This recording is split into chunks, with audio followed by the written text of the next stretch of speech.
Les combats dans One Piece sont l'une des manières les plus intéressantes d'explorer l'univers créé par Oda. En effet, ce dernier a construit un univers très riche par son histoire, ses environnements, ses légendes, mais également par ses fameux duels légendaires. Car oui, qu'on le veuille ou non, One Piece donne une grande importance aux affrontements. C'est ce qui permet de donner du dynamisme à l'œuvre et surtout de nous raconter des choses qui ne peuvent pas passer uniquement par des explications. Et c'est pour cette raison qu'aujourd'hui je vais vous présenter 5 futurs combats qui seront décisifs dans l'histoire de One Piece. Ces combats ne seront pas forcément des combats finaux, mais plutôt des combats qui donneront un tournant à l'œuvre. Alors asseyez-vous bien confortablement, laissez un petit pouce bleu pour la force, rejoignez l'équipage si ce n'est pas déjà fait en vous abonnant, et on est parti.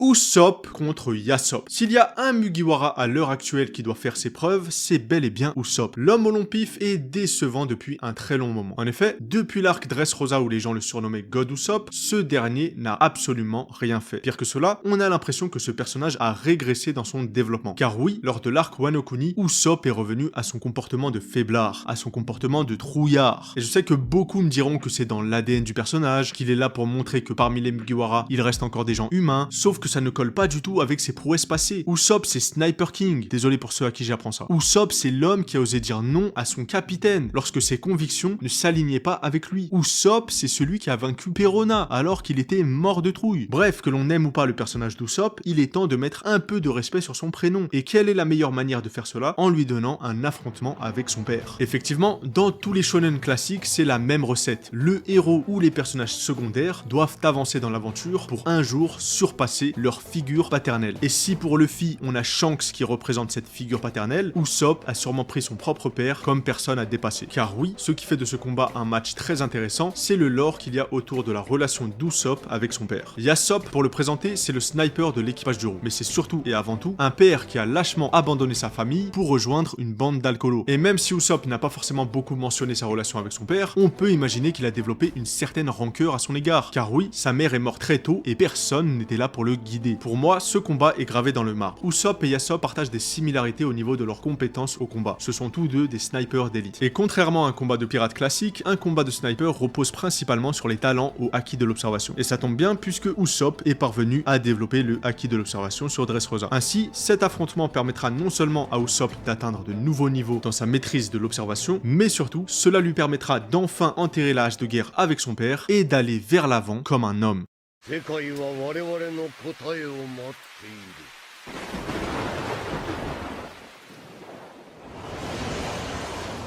Dragon contre Akainu. L'homme le plus recherché du monde possède un rival de longue date. Un rival qui est aujourd'hui amiral en chef de la marine. Ce n'est un secret pour personne, mais Akainu et Dragon semblent avoir une relation quelque peu tendue. Du moins, si Dragon ne le calcule pas forcément, Akainu nous a très clairement montré qu'il avait une dent contre lui. En effet, durant la grande guerre de Marineford, Akainu ne prononcera jamais le nom de Monkey D. Luffy, puisqu'il définira ce dernier comme le fils de Dragon. Et depuis longtemps, j'ai théorisé sur le fait que ces deux-là ont tous les deux fait partie de la marine, et que Akainu était jaloux de la compétence excellente au combat de Dragon. Et aujourd'hui, cette théorie est en partie confirmée, puisque nous avons appris que Dragon faisait partie de la marine il y a longtemps, mais que malheureusement, il n'a pas trouvé une correspondance à ses idéaux. Maintenant, pourquoi je suis convaincu qu'un combat éclatera entre ces deux personnages? Premièrement, c'est lié à leur statut. Akainu est amiral en chef. C'est lui qui protège la noblesse mondiale, là où Dragon veut les attaquer directement. Ainsi, le destin semble tout tracé. Tôt ou tard, Dragon croisera à nouveau la route d'Akainu. Plus que cela, comme je vous l'ai dit, je suis convaincu qu'il y a une rivalité entre ces deux-là. Akainu aurait donc toutes les raisons au monde pour vouloir se mettre en travers de la route de Dragon. Pour se sentir mieux, il devrait vaincre l'homme qu'il aurait toujours surpassé au combat. Cependant, ce que j'ai en tête, c'est tout simplement Dragon qui humilie encore une fois Akainu en lui donnant une sacrée déculottée. Car oui, comme vous le savez, Dragon ne nous a pas encore fait une démonstration de sa puissance. Et ainsi, le voir vaincre un amiral aussi simplement rajouterait encore plus d'aura à son personnage.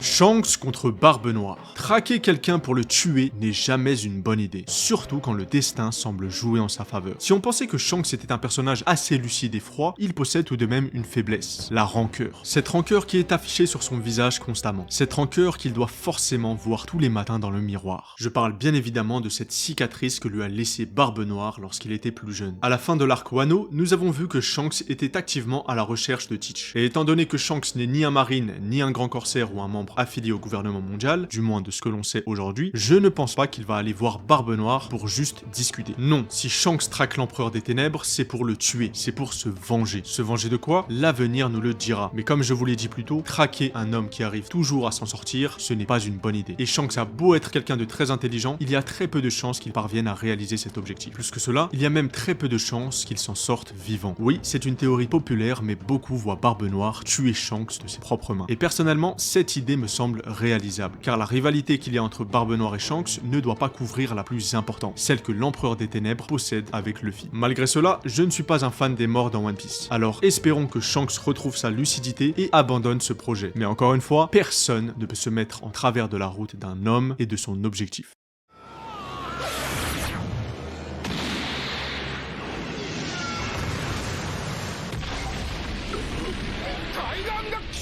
Zoro contre Mihawk. Parmi les combats les plus décisifs de One Piece, le duel entre ces deux-là est dans la tête de tous les fans. En effet, parmi tous les Mugiwara, Zoro est le seul à avoir un rêve se concentrant sur la victoire d'un seul combat. Un seul combat qui pourrait changer complètement sa vie. Un combat qui pourrait tout simplement le libérer du fardeau qu'il porte depuis des années sur ses épaules, celui d'honorer la promesse de Kuina en devenant le meilleur épéiste du monde. Encore une fois, ce combat est écrit. Je n'arrive pas à comprendre la croyance populaire en ce moment qui dit que Zoro affrontera quelqu'un d'autre pour devenir le meilleur épéiste. Non, Mihawk reste encore un mur infranchissable pour Zoro, car oui, ce dernier le considère comme un véritable monstre. Mihawk est un personnage très puissant. Jusqu'à aujourd'hui, il n'a pas encore montré tout son potentiel, car pour lui, il est inutile de déployer toute sa force face à des adversaires qu'il considère comme indignes. Une philosophie très intéressante qui rajoute encore de l'aura à ce personnage. Car oui, jusqu'à son combat contre Zoro, on aura inconsciemment tendance à le sous-estimer. Mais lorsqu'il sera face à l'homme aux cheveux verts, il pourra enfin déployer ses serres.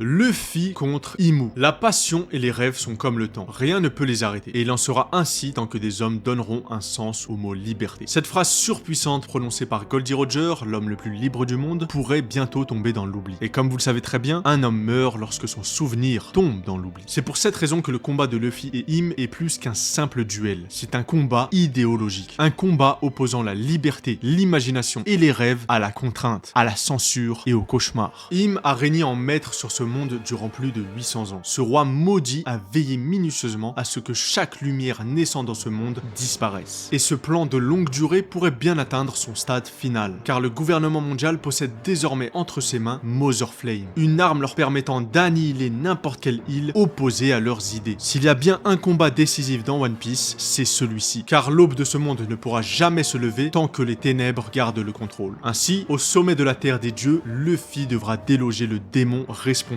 de la pourriture de ce monde. Et cette fois-ci, il devra redoubler de créativité pour vaincre le roi qui, durant des années, a été capable de réduire au silence tous ses opposants. Mais Luffy ne sera pas seul, car tous les combats qui ont lieu dans One Piece, toutes ces vies perdues, toutes ces défaites, toute cette tristesse, toute cette rancœur, toute cette colère, toutes ces victoires avaient pour unique but de nous amener à ce combat légendaire qui fera trembler ciel et terre.